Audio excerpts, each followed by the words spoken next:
دوسرا یہی دریا کو بچانے کے لیے اب پہلے تو ایکسٹرا پانی اس میں آئے گا, بیراجز بنیں گے, اور اس کے علاوہ جو سیوریج جا رہی ہے ساری اس دریا کے اندر, اس سیوریج کو ٹریٹ کر کے صاف پانی دریا میں ڈالا جائے گا. اس سے کیا ہوگا کہ دریا کا پانی بھی اوپر چلا جائے گا, اس سے جو لاہور میں نیچے گر رہا ہے واٹر لیول وہ بھی اوپر آ جائے گا, تاکہ لاہور کا پانی کا سپلائی بھی نہ ایشو بنے. اور سب سے بڑی بات کہ دریا بھی ریوائیو ہو جائے گا, اور وہ جو دریا کو جب ہم وہ چینل میں ڈالیں گے اور بیراج بنائیں گے تو ساتھ جو ماڈرن سٹی لاہور کی یہ جو نیا لاہور بنے گا یہ اس کے ساتھ ساتھ بنے گا. اس کے فائدے میں اب آپ کو بتاتا ہوں. کیا پہلے تو جو انیشل اس کا مسئلہ ہے, لاہور بچ جائے گا, پانی کا مسئلہ حل ہو جائے گا, ایک ماڈرن سٹی بنے گی جو پوری جو انوائرمنٹل کنسرنز وہ دیکھ کے بنائیں گے. 60 لاکھ درخت اگائے جائیں گے یہاں, پورا ہم نے ایک فارسٹ ایریا بنایا ہوا ہے جدھر پورے درخت گرین لاہور بنے گا, یہ جو نیا والا ہے. اور اس کے جو بینیفٹس ہیں وہ یہ ہیں کہ اس کا جو ہم ایسٹیمیٹ کر رہے ہیں کہ اوور اے پیریڈ اس کے اوپر کتنا پیسہ, یہ کتنا بڑا پروجیکٹ ہے. یہ جو پروجیکٹ ہے یہ 5 ٹریلین روپے کا پروجیکٹ ہے. 5 ٹریلین روپے کا یہ پروجیکٹ ہے. یہ پروجیکٹ ہے 50,000 ارب روپے کا. ظاہر ہے اس میں پرائیویٹ پارٹنرشپ آئے گی, یہ گورنمنٹ تو نہیں کرے گی, یہ انویسٹرز کو لے کے آئیں گے. اور میں سمجھتا ہوں کہ اس پروجیکٹ کے اندر ہمیں بہترین موقع ملے گا. ایک تو پاکستان میں پیسہ جو پڑا ہوا ہے ہم چاہتے ہیں کہ وہ اس میں انویسٹ ہو. 31 دسمبر تک ہمارے پاس وہ یہ کرونا کی وجہ سے اس ملک میں ہمیں موقع ملا ہے. ہماری انٹرنیشنل آبلیگیشنز جو ہمیں الاؤ نہیں کرتی تھی کہ انفارمل اکانومی, یعنی وہ پیسہ جو فارمل اکانومی میں نہیں ہے اس کو ہم نہیں لا سکتے تھے اس میں, لیکن کیونکہ کرونا ہے 31 دسمبر تک ہمارے پاس ٹائم ہے کہ ہم اس پیسے کو بھی بیچ میں لے آئیں اس نئے پروجیکٹ کے اندر. اور اوورسیز پاکستانی کے لیے یہ بہترین پروجیکٹ ہے. وہ ہمیشہ بدقسمتی سے ہمارے ملک کے اندر جو ہمارا گورننس سسٹم, اس کی وجہ سے اوورسیز پاکستانی جو انویسٹ نہیں کرتے پیسہ, وہ بلکہ زیادہ سے زیادہ پلاٹ لے لیتے ہیں. لیکن یہ ایک ایسا پروجیکٹ ہے جو ان کو موقع دے گا بڑی انویسٹمنٹ کرنے کا. اور جو اوورسیز پاکستانی کے پاس ہمارے اوورسیز پاکستانی کے پاس جو پیسہ اویلیبل ہے وہ تقریباً جتنا پاکستان کا جی ڈی پی ہے اتنا ان کے پاس پیسہ ہے وہاں, جو 90 لاکھ اوورسیز پاکستانی ہیں. تو ان کے لیے بھی ایک زبردست موقع مل جائے گا کہ ان کو پیسہ پاکستان میں لانے کا. اور جو سب سے بڑی 2 چیزیں ہیں جو اس پروجیکٹ سے میں دیکھ رہا ہوں, سب سے بڑی بات یہ کہ روزگار ملے گا. یہ لوگوں کو, نوجوانوں کو روزگار دینے کے لیے بہترین پروجیکٹ ہے. اس کنسٹرکشن انڈسٹری کے ساتھ 40 اور انڈسٹریز ہیں جو کہ جب آپ کنسٹرکشن شروع کرتے ہیں اور ہاؤسنگ شروع کرتے ہیں تو 40 اور انڈسٹریز ہیں وہ چلنا شروع کر دیتی ہیں. تو اس کی وجہ سے پورے اکانومی جو ہماری چلنی شروع ہوگی, ہمیں روزگار ملے گا نوجوانوں کو. اور پھر جو آخری چیز ویلتھ کریشن, کہ جب اتنا بڑا پروجیکٹ بنے گا, جب اکانومی چلنی شروع ہوگی تو ویلتھ کریٹ ہوگی. اور اس ویلتھ کریشن کی وجہ سے 2 کام ہم کریں گے. ایک, ہم وہ پیسہ خرچ کریں گے اپنے غریب طبقے کے اوپر, اپنے احساس پروگرام کے اوپر, اپنے نوجوانوں بچوں کی تعلیم کے اوپر. پہلے ہی ہم نے پلان بنا ہوا ہے پاکستان میں اب ہسپتالوں کے, تاکہ ہم لوگوں کو اچھی ٹریٹمنٹ دے سکیں, ہیلتھ کارڈ کے اوپر.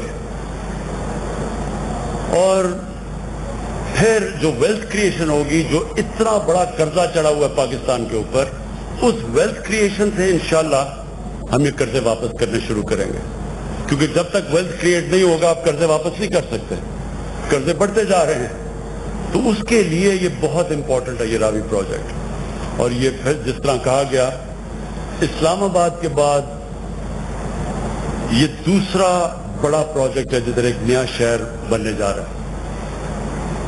میں آخر میں ابھی اپنی ٹیم کے ساتھ مل رہا تھا تو میں نے ان کو ایک بات سمجھائی کہ یہ مشکل پروجیکٹ ہے, یہ آسان پروجیکٹ نہیں ہے. اس کے اندر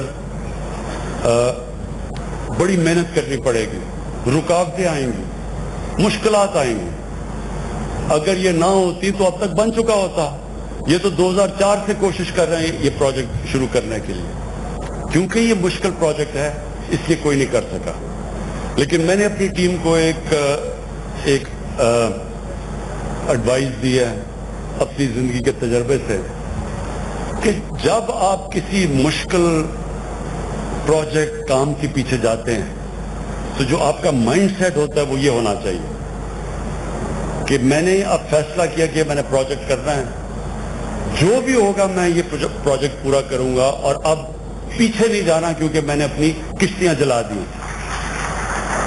انسان میں اللہ نے اتنی طاقت دی ہے کہ جب وہ یہ فیصلہ کر لیتا کہ میں کشتیاں جلا کے ایک پروجیکٹ کرنے جا رہا ہوں تو اللہ نے اس پہ اتنی صلاحیتیں دی ہیں, اندر ہمارے اتنی طاقت ہے. اللہ کی سب سے بڑی ہم مخلوق ہیں, اشرف المخلوقات ہیں. فرشتوں کو بھی اللہ نے کہا کہ انسان کے سامنے جھکو کیونکہ اللہ نے کہا اس میں میں وہ صلاحیتیں دی ہیں جو تمہیں بھی نہیں پتا. وہ ہماری صلاحیتیں تب نکلتی ہیں جب ہم یہ فیصلہ کرتے ہیں کہ جو بھی ہو جائے میں یہ کروں گا اور پیچھے نہیں جانا. یعنی failure is not an option. اور میں اس لیے ہم ساری ہماری ٹیم تیار ہے, میں پورا اس کو مانیٹر کر رہا ہوں گا.